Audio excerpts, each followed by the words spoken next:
Alhamdulillah, yidi eno yidi mubaraka Islamu mwenna mbagaliza yidi ennungi era nkubiriza abasiraamu naddala abaami okubeera nti baagala bakyala baabwe. Yidi eno lunaku lwa ssanyu, lunaku lwa kusanyuka, lunaku lwa kugaba ku birabo, naye abaami b'ennaku zino tebakyagala gabira ku bakyala ku birabo. Omwami tamanyi na nnika ya mukyala we esayizi gy'ayambala owulidde, so nga kyabuvunaanyizibwa omukyala omwami we okubeera nti akugulira nnika, akugulira kwafupeti. N'abaami tebakyamanyi ebyo, tebakyagala kumanya, byonna babirekera abakyala. Abakyala tubalage omukwano nga bajjajjaffe gwe baalaganga bajjajjaffe, naye ennaku zino tebakyagala kulaga baami. Mukyala mwe kuhaaga, wenaagaana ogimuwa naye bajja gimuwa, wenaagaana ogimuwa owa bodaboda ajja musanga mu kkuba mwehaaga. N'olw'ensonga eyo abaami mbakubiriza okubeera nti mwagala bakyala bammwe. Abakyala tubawe, abaami abakyala tubawe ku ssente, tubawe ku birabo.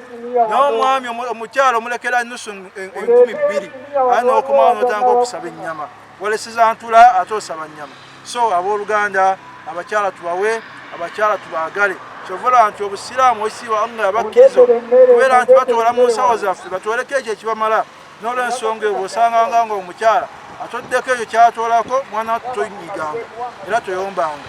N'olw'ensonga eyo abooluganda, abasiraamu mwenna mbaagaliza Eid ennungi, Eid al-Fitri. Mwenna abasiraamu b'e Uganda mwenna mbaagaliza emirembe. Saba Allah subhanahu wa ta'ala eggwanga lyaffe linaliseemu emirembe. Saba Allah subhanahu wa ta'ala atuwa abakulembeze abanaalumirirwa abantu bebakulembera. Saba Allah subhanahu wa ta'ala naffe bebakulembera. Saba Allah subhanahu wa ta'ala tubeere bawulize eri abo abatukulembera. N'olw'ensonga amannya sigadde Sheikh Miradi Mukungu, mutabani wa Sheikh Ahmad Mukungu. Wa sallallahu ala sayyidina Muhammad wa ala alihi wa sahbihi wasallam walhamdulillahi rabbil alamin. Abaana bannyinaffe mutukola bubi nnyo. Bannyinaffe bwe mugenda bwe mubeera obulungi eyo gye mwefumbiza, mwana wattu mubeera obulungi, teri kasimuka okubira bakadde bo. Bakadde bo toyagala kumanya bye bakwatako, naye ate bw'ofuna ebizibu n'otandika okujja n'obwana bwe wazaala eyo gye weefumbiza, n'ojja n'obukuba mu maaso g'abakadde bo, n'otandika okumusindira ennaku gy'olabidde mu bufumbo, n'otandika okumukaaba amaziga mwana wattu mu maaso ga maama wo. Lwaki mukaabya bannyammwe amaziga?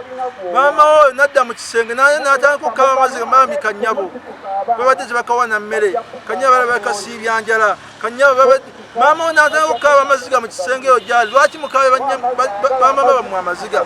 Bwe mubeera obulungi temwagala kumanya bye bakwatako, bwe mubeera obubi ne mujja nga mutandika okubeera nti mubakaabya ennaku.